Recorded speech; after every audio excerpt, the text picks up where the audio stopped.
ہمارے خلاف گواہی دے کے جہنم میں پہنچائے گی، ہاتھ ہمارے خلاف گواہی دے کے دوزخ میں پہنچائیں گے، وہاں سے نکالنے والے یہی رحمت للعالمین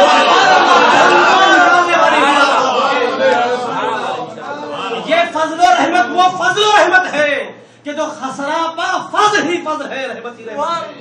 باقی جو بھی رحمت ہے فضل ہے، وہ فضل کب بنیں گے؟ آنکھ سے جائز چیزوں کو دیکھو گے تو فضل بنے گی، ناجائز کو دیکھو گے تو عذاب کا باعث بنے گی۔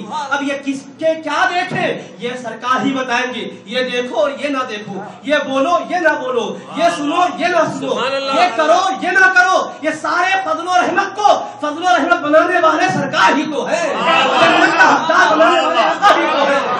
اب اگر ہر چھوٹی چھوٹی چیزوں پر اگر خوشی منانا ہے تو منع نہیں ہے، مناؤ، مگر اگر تم آنکھ کی مناتے جاؤ گے، زبان کی بناتے جاؤ گے، زندگی بھر تم جلسے ہی کرتے جاؤ گے، ختم نہیں ہوگا۔ اسی لیے ہم لوگ اس بات کو طے کر لیے ہیں، ساری چیزوں کی خوشی اگر یکسر منانا ہو تو اصل کائنات کی مناؤ، سبحان اللہ، سبحان اللہ، خوشی کا بھی سبحان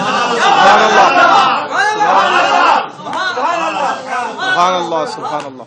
اللہ کے محبوب کی میلاد پر خوشی مناؤ۔ جب یہ خوشی مناؤ گے، آنکھ کی نعمت کا بھی شکر ادا ہوگا، زبان کی نعمت کا بھی شکر ادا ہوگا، کان کی نعمت کا بھی شکر ادا ہوگا، ماں باپ کی نعمت کا بھی شکر ادا ہوگا، اولاد کی نعمت کا بھی شکر ادا ہوگا، رزق کی نعمت کا بھی شکر ادا ہوگا، ایمان و اسلام کی نعمت کا بھی شکر ہوگا، قرآن دیا اس کا بھی شکر ہوگا۔ یہ سب کچھ یوں ہی نہیں دیا ہے، مصطفیٰ کے صدقے میں دیا ہے، رسول پاک علیہ السلام کے خیرات میں عطا کیا ہے۔ تو یہ ایک خوشی وہ ہے، یہ ساری خوشیوں کا ذریعہ ہے، یہ ایک فضل وہ ہے جو سارے فضلوں کا سرچشمہ ہے، ایک رحمت وہ ہے جو ساری رحمتوں کا منبع ہے۔ اس پر خوشی ہو جائے، اس کا شکر ہو جائے تو سب کے شکر اسی کے ذمن میں ادا ہو جاتے ہیں۔ قل بفضل اللہ وبرحمتہ وبذلک فلیفرحوا، فرمایا اے حبیب آپ کہہ دیجئے اللہ کے فضل و رحمت ہی پر چاہیے کہ انہیں خوشیاں منائیں۔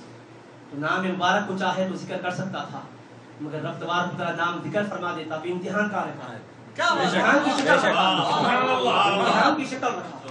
سبحان اللہ۔ تم اپنے موقعوں پر، کئی لوگ ایسے بھی ہیں کسی کا نام ہم کو لینا نہیں، ادارے چلاتے ہیں، ختم ہو گیا ایک سال تو اس کے اوپر جلسہ مناتے ہیں، چینل کا ایک جشن مناتے ہیں، مختلف اسکالرز کو بلا کر اپنے اسٹیٹ کے ذریعے سے میسج پاس کرتے ہیں۔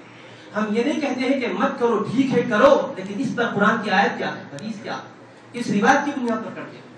یہاں تو یہ پوچھا جاتا ہے اگر ایسا ہوتا تو صحابہ کرام سرکار کا جشن میلاد ضرور بناتے۔ بخاری میں، مسلم میں، ترمذی میں کئی ذکر آتا، حضور سے بڑھ کر محبت، صحابہ سے بڑھ کر تم کو محبت ہے حضور سے، دل کو زخمی کرنے کی کیسی باتیں کرتے، صحابہ سے بڑھ کے تمہارے دلوں میں محبت ہے، محبت کا حق وہ جو ادا کرتے تھے وہ کامل تھا یا تم جو کرتے ہو کامل ہو؟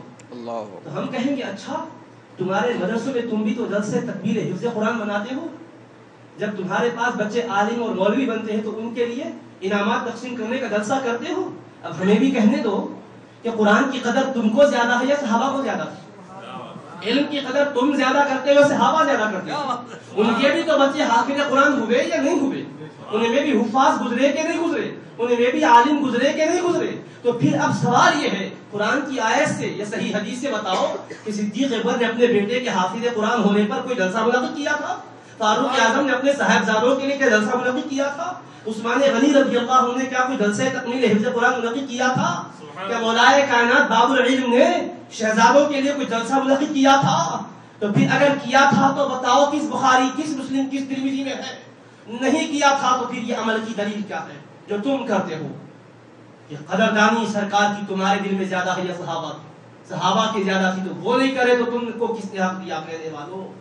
پھر قرآن کریم کی نسبت سے جلسہ کرتے ہو، دیگر لوگوں کے اعتبارات سے جلسہ کرتے۔ ہم نے یہاں تک دیکھا کہ دیگر ممالک میں رہنے والے جو ان کے مدرسوں کے معاون ہوتے ہیں، چندہ دہندہ ہوتے ہیں، جب وہ آتے ہیں تو ان کے اعزاز میں تقریب منعقد کرتے ہیں اور سارے علماء جمع ہوتے ہیں، طلباء اس دن جمع ہوتے ہیں، ایک گھنٹہ تعلیم کو موقوف کرنے سے بھی اکٹھا ہو جاتے اور خطاب کرتے ناری میں جلسہ کہ بھئی ہمارے چندہ دہندہ ہے، ہم ان کا پرتپاک استقبال کرتے ہیں، ان کے اعزاز میں تقریب رکھتے ہیں، پھر اخبار میں پہلے بھی نیوز چھپتی ہے، بعد میں بھی رپورٹ آتی ہے۔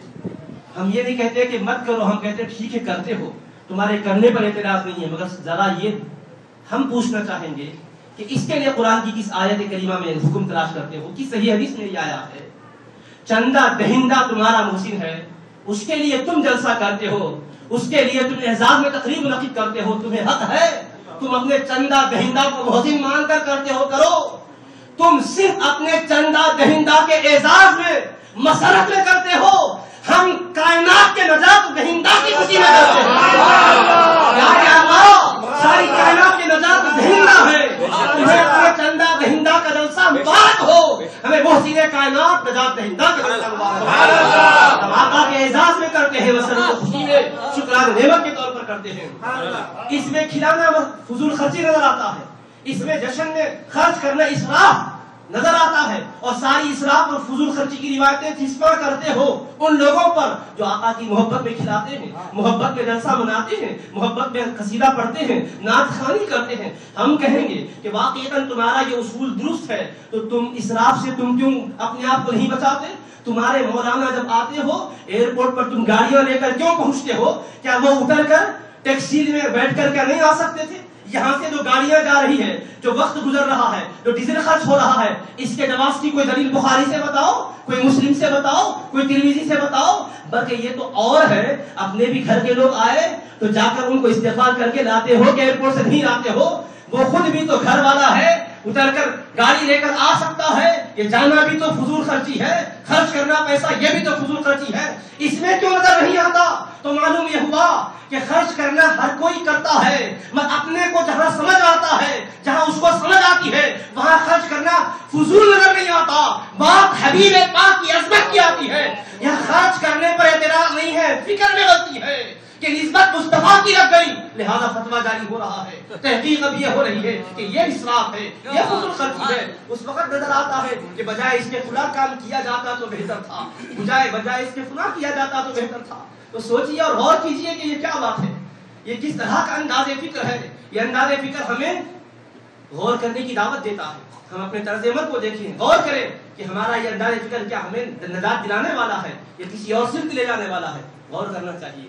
تو اللہ کے پیارے حبیب صلی اللہ تعالی علیہ وآلہ وسلم کے مقدس صحابہ کرام نے حبیب پاک علیہ السلام کی یاد کی مجلس منعقد کی تھی یا نہیں؟ پھر سوال اپنی جگہ رہ گیا. میں نے آیت شریفہ پڑھ کر آپ کے سامنے رکھی. اللہ نے حکم دیا خوشی کرو, تو ہر مومن کا عقیدہ ہے خدا کے حکم پر برابر عمل کرتے تھے.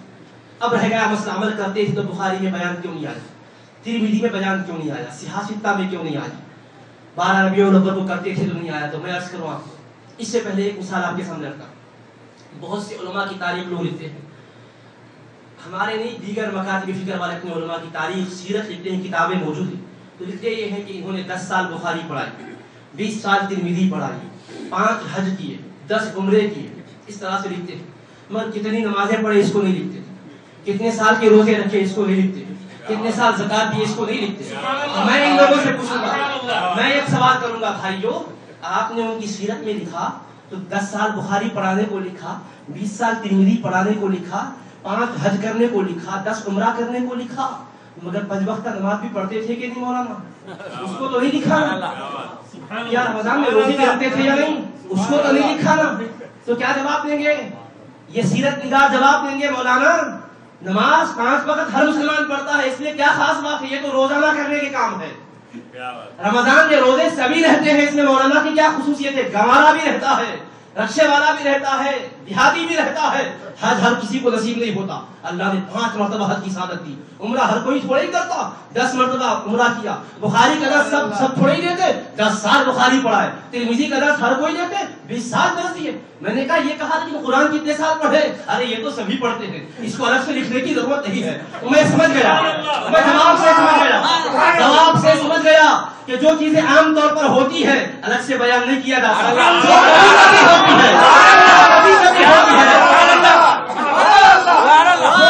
کبھی ہوتی ہے اس کو بیان کیا جاتا ہے, جو خصوصی طور پر ہوتی ہے اس کو بیان کیا جاتا ہے. اب آؤ صحیح احادیث کو پڑھو, کھنگالو اور بتاؤ صحابہ کرام کی زندگی میں کون سا ایسا لمحہ گزرا ہے جس میں مصطفیٰ کا ذکر نہیں کرتے تھے.